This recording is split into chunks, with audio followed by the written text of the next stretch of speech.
Welcome to মনোবল global academy, the hub of scientific happiness. এই যে একটা বই, মিরাকল মর্নিং। মিরাকল মর্নিং বইটাতে বলা হচ্ছে যে আমি যেটা চাই সেই জিনিসটা সবসময় ভাববো, যেটা আমি পেয়ে গেছি বা এটা পেতে যাচ্ছি। যদি অনবরত দীর্ঘ সময় ভাবতে থাকি তাহলে এই আমি যেটা অর্জন করবো।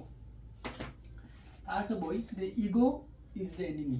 আমার যদি অহংকার থাকে, আমার মধ্যে যদি কৃতজ্ঞতাবোধ না থাকে, আমি নেতিবাচক হই, তখন এটাই আমার শত্রু। আপনি বা শত্রু আমার শত্রু না, পারিপার্শ্বিক মানুষ আমার শত্রু না। এই কথাটাই এখানে বলছে। মস্তিষ্কের বিকাশ কীভাবে ঘটাবেন? মস্তিষ্কের বিকাশ তখনই ঘটবে যদি আমি ইতিবাচক হই এবং ব্যর্থতা থেকে শিক্ষা নিই, এবং অনবরত প্রতিদিন জীবনযাপনে আমি বাধা প্রাপ্ত হব, আঘাত পাবো, মনে হবে না হাল ছেড়ে দিই, মানে না আমি এটা করবো না। কিন্তু আপনি হাল ছেড়ে দিলেও অনবরত মস্তিষ্ক ওই জিনিসটা করার জন্য কাজ করে থাকে, নিউরন, মস্তিষ্ক কোষ।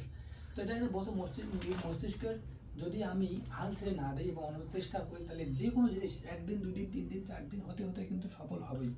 এটা একটা বই, মনের শক্তি। মনের শক্তিটা হচ্ছে যে পৃথিবীর সর্বশ্রেষ্ঠ শক্তি।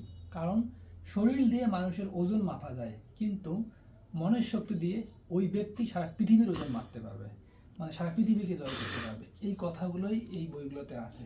এই প্রত্যেকটা বই, আমাদের অ্যান্টিবায়োটিক খাই না, আমাদের শরীরে 40 থেকে 50 ধরনের অ্যান্টিবায়োটিক তৈরি হয়। এই প্রত্যেকটা বই অ্যান্টিবায়োটিকের থেকেও বেশি শক্তিশালী। কারণ অ্যান্টিবায়োটিক কতদিন কাজ করবে, আর এই বই লাইফ লং। এবং কি আপনি মরে যাওয়ার পরেও যদি কোনো একটা বই আপনি লিখে দেন, আপনার ছেলে মেয়ে থেকে শুরু করে প্রজন্মের পর প্রজন্ম এই জিনিসটা থেকে যাবে। তাহলে মানসিক শক্তি কেন কেন অত গুরুত্বপূর্ণ? কারণ শরীরের সীমাবদ্ধতা আছে, মনের সীমাবদ্ধতা নেই। সবাই ভালো থাকবেন। Thank you.